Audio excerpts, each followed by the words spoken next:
Hey, it's Dorleen. Welcome to my channel and welcome to my creative life. I'm creating something using some products from Jen Lee Schoolcraft where we make pretty crafty things. I'll get into her website in just a minute, but in the beginning of this card, I decided to stamp this beautiful carnation flower. I let it sit overnight because I wanted to make sure the ink was totally dry before I started watercoloring. Now, I've just had this set with a water brush, and look I'm not an expert colorer or anything like that. It's a hard word to say. Anyhow, I basically just try to do some dark and light. I use pink and I use green, and that's pretty much it. And some splatter, which I'm not really sure why because I ended up fussy cutting that out. But anyhow, used my heat dryer to dry it as much as I could, and then I put it underneath this mat because I want it to dry as flat as possible, which if you use water on paper, it does crinkle a little. So I have this die set, Romantic Vine oval die set from Tonic Studios. This was given to me by Jen Lee Schoolcraft because I'm on her design team. Now I'm going to cut out this oval. Look, I'm still kind of learning the whole die cut game, so I didn't realize when I put this oval, watch when I take it out, it is actually just cut out of the paper but not out completely. Does that make sense? But you can see what I'm talking about. But on that die cut set is also these very thin little ones that actually cut it completely out. Isn't that so fun? This is metallic paper from CutCardStock. I'll have all the information in the information box below, but they also have a smaller one that can cut the middle of that. But I decided, no, I wanted that metallic base because I think it really lets the flower sit on it a little better. Plus, this paper is so pretty. So I wanted to showcase it as well. Now, I'm still trying to figure out what exactly am I going to do with this flower and this oval. I know I'm making a card, but what exactly? So I pulled out some Stickles. I actually have two different kinds. One has like a little gold flecks in them. That's the one I use with the flower. And the other one is just clear on clear.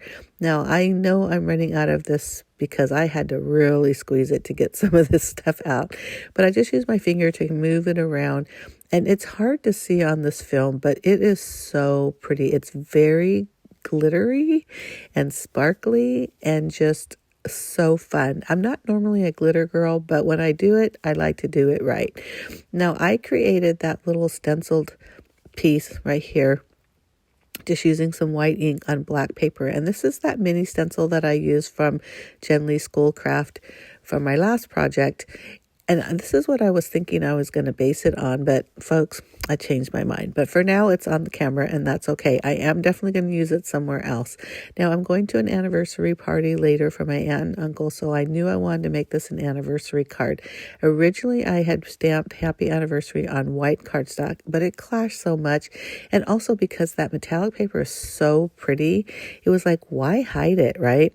So what I did is I turned it around on the backside because I wanted to make sure I was able to stamp on it because it's kind of like a little smooth surface, and it worked fine. So now I'm doing it on the right side, and here we go.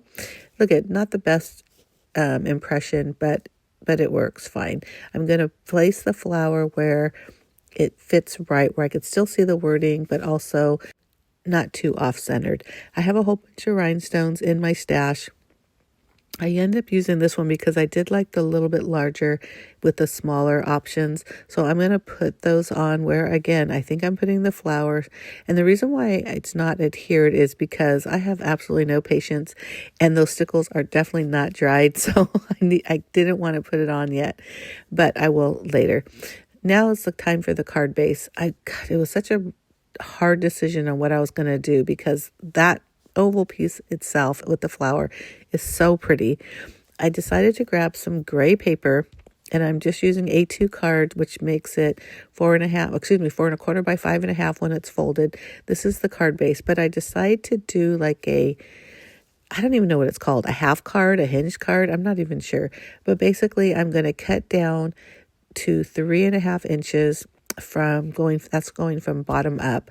So I'm just using my cutter. See on the side there, it has a line so I know where to stop. And I'm going to cut off, like I said, 3.5 inches on one side. This is the front.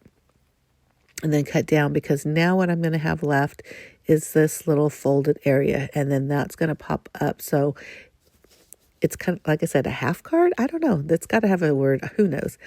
I ended up grabbing this wood grain paper, and this is from a pad of paper that I also got from the Genly Schoolcraft website. It's from Prima Marketing, and it's called Lavender Frost. It's so pretty, but I wanted just that white paper, or the wood paper, and then I grabbed that really bright pink. Now, before I forget, I do want to talk a little bit about the Genly Schoolcraft website. So basically, it is a website where you can buy your crafty projects or products, but these are new and used or slightly used products. And when the new ones, they're not like, hey, they just came out and now they're new products. They are new in the sense that they've never been used, but they may be like retired items or items that are no longer being made, or sometimes people are just getting rid of stuff and they got a bunch of new items, not necessarily just stamps, but there's stamps, there's papers, there's dies, which you just saw me using earlier, which was a new item. But even if it was gently used, can you imagine you use it once or twice? It's practically brand new. So a lot of these items are just one or two available. So what I always say is if you're on the website and you see something you want, because believe me, the prices are very budget friendly and really exciting to see something that's actually affordable. If you do like it or you do want a product like that, your best bet is to get it now, because this isn't big box store where you've got hundreds of the one item. They have like, a handful of sometimes only one of one. So make sure you look at the quantities and make sure you get it. And I do have a discount code, which will be in the information box, but it's my first name, Dorlene, Dorlene, and you'll get an additional 10% off. So, hey, that's a good deal. Anyhow, so go check it out. The link's going to be in the information box, as well as anything else you may need to know, including my blog address and also my Instagram account name, handle. I don't know how that works, but anyhow, everything you need. And if you don't find it there, you'll definitely find it on my blog. As you can see just by watching, I did change up where I was putting the pattern paper versus the cardstock, but I just like the pink on top because I really think it showed off the pink of the flower more than when it was just the weathered wood. And I think you'll probably agree. It's kind of hard to tell because, I have a very, very bright light in my craft room.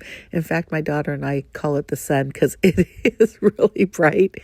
And a lot of times I get a little bit of too much shine on the product or projects that I'm working on. But you can tell just from what you can see how pretty this card is. I cannot wait to give it to my aunt and my uncle celebrating their 60th wedding anniversary. But there you go. Isn't that so fun? And then with the rhinestones, so look at, we've got the metallic paper, which is shiny. We've got the Stickles, which is basically like a glitter glue on the flower and the leaves, which shiny. And the rhinestones, extra shiny. So pretty. Now, because I only have two sections of the rhinestone on the oval, I end up putting more over on that top right corner, which I just pointed at. And I'm going to do two more little ones there, or a medium size and then a little one. And basically this card is done. But I do hope you like this. And if you do, give me a thumbs up. Make sure you hit that subscribe button down below. And if you're not already a subscriber, I'd appreciate that. I do post 2 videos a week. One is always scrapbooking. The other is whatever it is I'm creating in the Command Center, which is the name of my craft room and also my blog. Like in this case, a beautiful, beautiful card. Thanks again for watching. I truly do appreciate it. Make sure you go check out that Genly Schoolcraft website. I know you will not be disappointed. Thanks again. Bye.